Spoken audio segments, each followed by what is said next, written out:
Well, this week's all been about the flights across the Atlantic. Yesterday it was Keir Starmer's turn to go west to meet Donald Trump, but in this episode we're talking about another man heading to the States. It's the social media influencer Andrew Tate, who, along with his brother, has left Romania, where the two of them were facing trial relating to allegations of rape, sex trafficking and money laundering, all of which they deny. So we're going to tell you, with the help of social media investigations correspondent Mariana Spring. Hi, Mariana. Hello. What exactly is going on in this episode of Newscast? Hello, it's James in the studio. As you heard, Mariana's here too. And also with us is Nick Thorpe, our correspondent in Bucharest, the capital of Romania. Hi, Nick. Hi, James. Mariana, just first of all, just give us a quick reminder, would you? Who is Andrew Tate? Who is his brother? So Andrew Tate is someone who you might have heard of a couple of years ago for the first time. He kind of wasn't that famous before, was sort of like a pseudo reality TV star. He then started creating social media content. Lots of his followers started posting it, and he was popping up on people's social media feeds, kind of promoting self-improvement, particularly for young men, encouraging them to sort of be independent in their lives, etc. Talking about, fast cars and making lots of money. Also talking a lot about women. He has previously spoken about being a misogynist and has been accused of being a misogynist, but his kind of definition of what being a misogynist is different often from what the objective definition of that would be. His brother is similar in the kinds of ideas he's posted about online. He's sort of a bit like his sidekick in some ways. And more recently, Andrew Tate has been making a lot of headlines because he's been met with very serious accusations, including of rape, of trafficking, all of which he and his brother deny and are happening in all sorts of different places, including Romania. Yeah, Nick, tell us more about what exactly is happening there in terms of the charges. Yes, well, basically, he was picked up, he was detained with his brother in a very dramatic raid by armed police on his villa just outside Bucharest in December 2022. Then he was charged actually 6 months later in June 2023 with rape, with money laundering, with organising basically coercing young women against their will to take part in pornographic videos of a pornographic content live chat, that kind of thing. So those charges were brought against him after some months of investigation, but a very high profile case, which has obviously made headlines around the world. And Nick, you're in some sort of office there. We can see and hear it. Sounds like it. Just quickly, out of interest, where exactly are you? I'm actually at the headquarters. One of the headquarters is of the Save Romania Union political party. This is a liberal party currently in opposition here in Romania. I've just been interviewing Elena Lasconi. She's her candidate in the upcoming presidential elections, and she's been speaking out very strongly, very critical of the Romanian authorities' decision to allow Andrew and Tristan Tate to fly to the United States this morning. So I've just done an interview with her, and they have a quiet room. It's very cold outside. There's great piles of snow on the streets of Bucharest. So I'm enjoying their hospitality to speak on this podcast. That is nice of them. So just tell us then about that decision, about where Andrew Tate and his brother are. We're recording at about 5 minutes to 3 UK time at the moment. What do we know about this decision to let them leave Romania, where they've been not allowed to leave for the last couple of years? What's going on? Basically, what's happened, what we can be sure of is that some point yesterday, so on Wednesday, the Romanian prosecutors responded to a request from the Tate's lawyers and said that they were going to return to them their American passports, not their British passports, because they're dual American-British citizens, but their American passports. This was in response to basically two long-standing requests from the Tate's lawyers. One was for all charges against them to be dropped. As Mariana was saying, they do regard themselves as completely innocent of all these very serious charges made against them. That request to drop the charges has been rejected firmly by the Romanian prosecutors. But the second request, which was for them to be allowed to leave Romania, that was accepted yesterday, perhaps to some surprise around the world, including here in Romania. That wasn't made public at all. We got wind of it. That's one of the reasons why I came to Romania, because we thought something might be about to happen with the Tates. Also, another issue, which I think we'll come on to later in the podcast about Călin Georgescu. But staying with the Tates for a moment, basically their passports were returned to them. They have now left. They flew out, we think, soon after 5 o'clock this morning, local time. And as we record this podcast now, they're somewhere over the Atlantic. So things are changing, but they seem to be heading west either way. And you mentioned that person you mentioned is, I think, far-right candidate, or had been a candidate in the elections. And we'll come back, as you say, there's a lot here, so we'll come back to that a bit later on.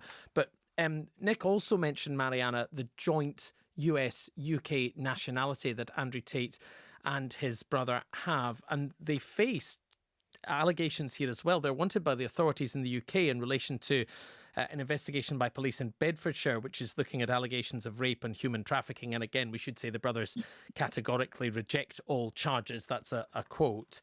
But they have this British-American dual presence, and they do seem to have had considerable influence with particularly young men that has alarmed the authorities on both sides of the Atlantic, but especially here in the UK. Yeah, the police have confirmed actually just a few minutes ago that the investigation into them is ongoing here. But the police have also been very vocal about their concerns around the kinds of content that Andrew Tate and his brother have posted on social media, and the impact that could have on young men especially. I think one of the interesting things about Andrew Tate was perhaps that he took a lot of people by surprise, that his content started really picking up traction over the summer holidays a couple of years ago, and a lot of it focused on attitudes towards women that many people would consider very toxic, focused on self-improvement superficially, and encouraging young men to sort of improve their lives. But, you know, I've spoken to various teenage boys, their families, people who've worked inside the social media companies, all who raised very serious concerns about the impact this kind of content had, some of whom, particularly the teenagers, didn't really want to be getting it at all, but others who had, you know, been sucked into it, them describing to me their friends behaving in a really different way towards women in their lives because they were seeing this sorts of stuff. So Andrew Tate is in many ways symbolic of, you know, charges and accusations and everything else aside, symbolic of the rise of a certain type of online content that we often refer to as the manosphere. So it's this kind of space online which is very pro-men, for want of a better way of describing it, and often sets itself up in opposition to women as a consequence, and expresses very negative views about women and about romantic relationships and sexual relationships and how that all works. Yeah, and just to give a couple of specific examples, just a few things, quotes from Andrew Tate to flesh out what you're saying there, Mariana. For example, he has described himself as saying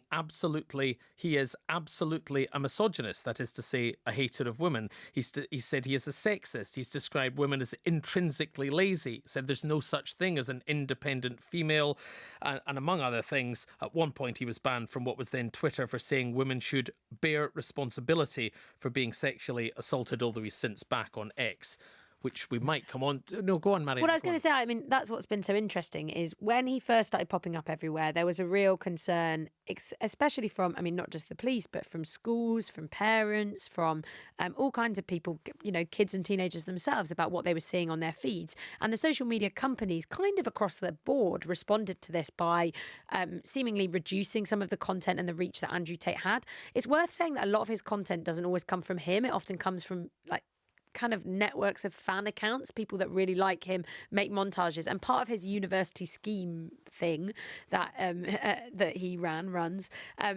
involved people kind of making content for him and putting this stuff out there. So he's incredibly good at gaming the social media algorithms, the recommendation systems, which would push this stuff because it sparks a reaction, whether you love it or hate it. But so that all happened. He kind of went off all of the main platforms and was variously removed, or some of the content was removed.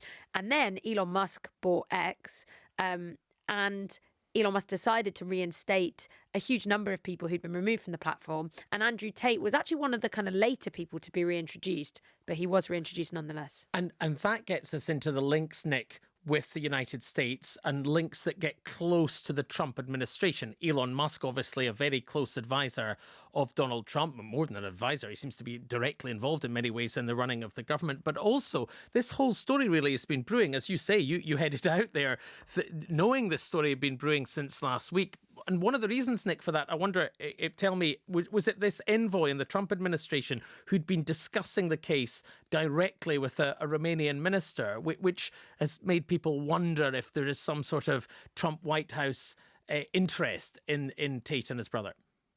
Exactly, James. We're talking here about Richard Grenell, who's a special envoy for Donald Trump, for the US administration. He, we know, had a conversation in the corridors, effectively, of the recent Munich Security Conference. And Mr. Grenell, Trump's envoy, brought up the case of the Tates with Emil Hurezeanu, who's the Romanian foreign minister. He happens to know the envoy years going back. They were both ambassadors at some point in Germany. So it was raised, the issue of the Tates. Mr. Grenell apparently expressed an interest, even support for them, to the Romanian foreign minister. This leaked to the press. And we heard then there was an interesting investigative piece in the Financial Times newspaper about this, saying that this had been raised privately already the previous week by the Trump administration with the Romanian government. So two different conversations at the same time, really suggesting that Mr. Trump or the American administration would like Romania to release the Tates, to return their US passports to them. At the time, the Romanian Prime Minister, he made a statement saying this does not, in his view, amount to a demand, as these were rather informal contacts at a diplomatic, sometimes public, sometimes less public level, that this did not, Romanian government said, it did not feel that a demand had been made, but they acknowledged that they were under pressure of one kind or another to release the Tates. And so obviously this increased the speculation in the air, rumors that they might soon be released. Perhaps the word released is the wrong word here, that they might soon be given back their passports and allowed to travel, because the Romanian prosecution service today has been making clear in a statement that they remain under investigation for all these serious offences, that they are still under what the Romanians call judicial control, but there are different forms of judicial control. In some forms it can be akin to house arrest, but in their case, they'd had to surrender their passports. So they had been allowed until this morning to travel freely around Romania. They just weren't allowed to leave. And what they were really fishing for and what they finally got was permission to leave and their passports back. That said, again, the prosecutors say that they, as they're still under investigation on these very serious charges, they will expect them to return regularly to Romania to face those charges, to cooperate with investigators. Yeah. And I've also been told privately that when would the next hearing be? And I was told end of March, so only a month away. We'll find out pretty soon whether they do ever come back to Romania or not. Yes, Nick, and there is some scepticism about, as you say, whether they will return, not least from 4 British women who allege they were sexually abused by Andrew Tate, which he denies. They have said in a statement that it's clear to them that he will not now face criminal prosecution in Romania. And they go on to say that they think he'll use this as an opportunity to harass further, intimidate people, continue to spread what they call as violent misogynistic doctrine. And their lawyer has been speaking to the BBC, and we can hear from him now. They're just disgusted, dismayed, distraught. They don't understand how this could happen. Why would the so-called most powerful man in the world intervene on the behalf of one of the world's worst and most prolific alleged sex traffickers and rapists? They just don't understand it. They now feel that they've been completely abandoned, and that Tates will never see a criminal prosecution. You refer to the most powerful man in the world, you mean Donald Trump? I do mean Donald Trump, yes. So that was Matthew Jury, a lawyer for these 4 British women. And Mariana, we were talking about the links between the Trump administration on the one hand and Romania on the other. And there's another link, isn't there? What is it? One of the Tate's lawyers. Yeah, so there's this guy called Paul Ingrassia, who people might not, newscasters might not have heard of. I've not heard of him, to be honest. Yeah, well, he's not a very well-known person. He's someone who is now a kind of liaison to the US Justice Department, one of those kind of Doge new recruits. So the Department of Government Efficiency, which is this advisory board which Elon Musk is in charge of, has kind of brought a lot more people into the fold in a way that they perhaps weren't before. And he is one of those people. He also happens to be one of the people who was part of a team that represented the Tate brothers in a defamation lawsuit they filed against some of their alleged victims. And he acted as his publicist at one point. He says he was responsible for getting, or at least partially responsible for getting Andrew Tate on Tucker Carlson, who was he now has a show and he used to be on Fox News. And he's been incredibly supportive of Andrew Tate on social media. For example, in July 2023, he described Andrew Tate as an extraordinary human being who is offering a dying West some hope for renewal.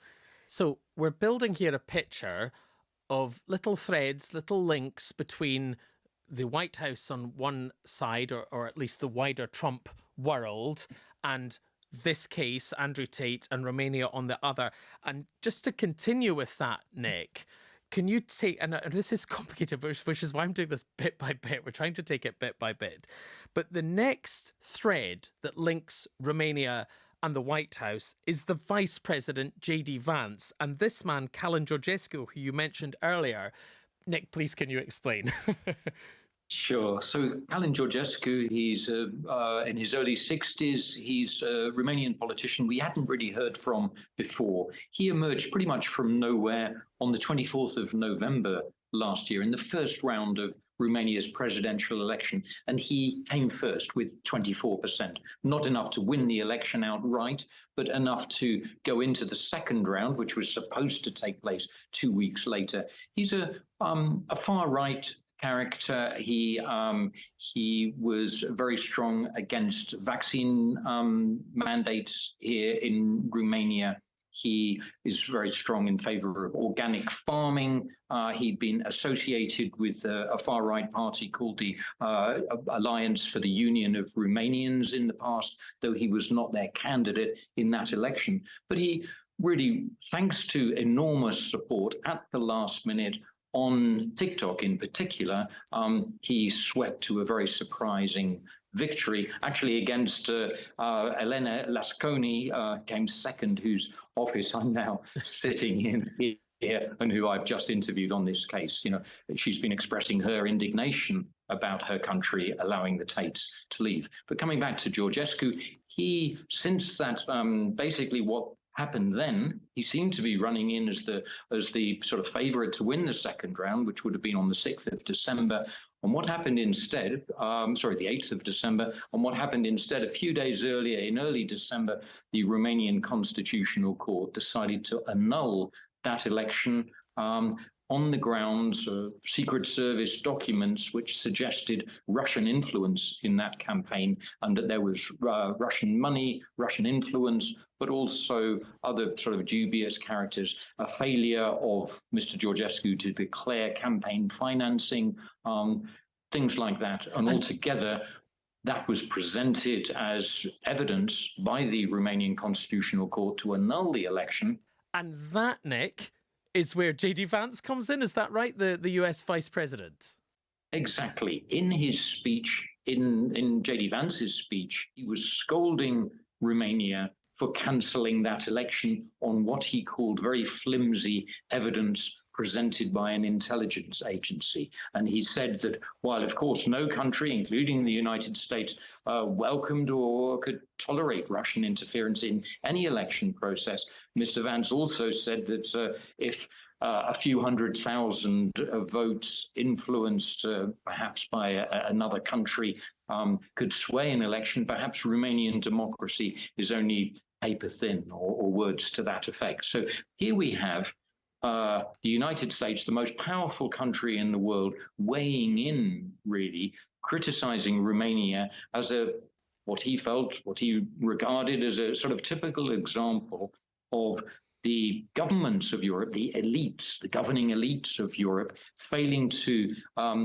really live up to the expectations of their citizens, of their voters. And this was really part of J.D. Vance's sort of broader message there, that he said this remarkable thing that in his view, that the real threat to Europe doesn't come from Russia, but it comes from within, from the failure of these governing elites, including in Romania. But of course, he had in mind many other countries in the EU and other European countries, I guess, including Britain, where governments are not responding to the demands of their citizens. And I think here it's quite interesting. It links back to the Tates a bit, if you like, because Andrew Tate, he presents himself as the voice of common sense very often, and he always goes on about liking a winner. He sees Donald Trump as a winner, and he sees himself as a winner. And if you follow his posts on X, for example, he's talking about what he feels as a sort of common sense male attitude.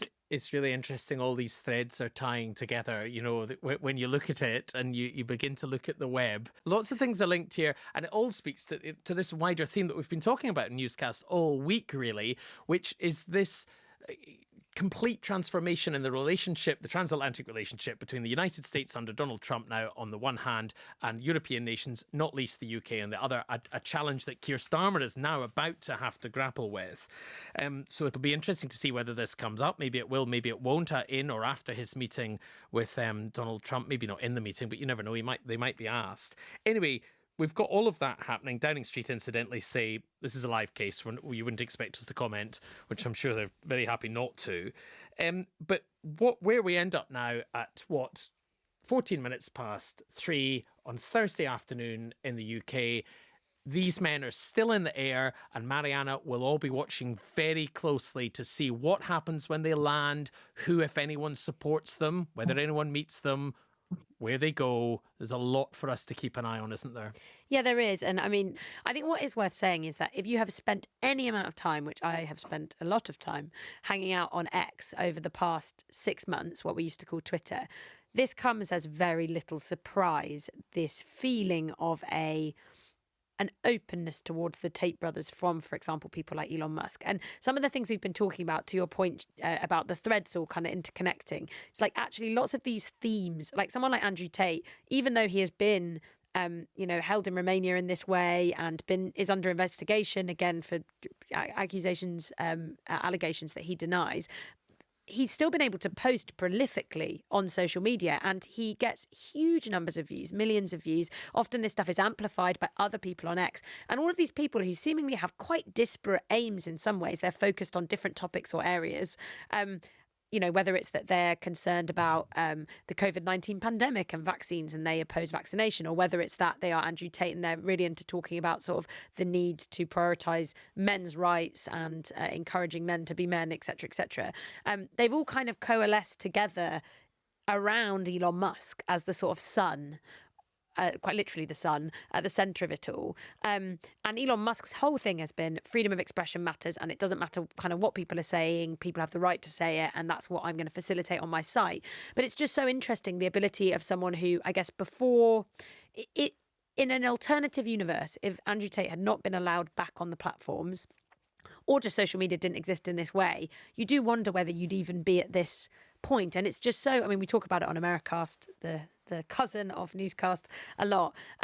But the new attitude, and I think new is the right word, but this kind of this vibe around the Trump administration right now, in terms of the kinds of people and ideas that they are supporting or permitting or allowing or encouraging. And again, we don't quite know what's going to happen with Andrew Tate, but we do know broadly on social media, a lot of Donald Trump supporters and Elon Musk have been supportive of Andrew Tate.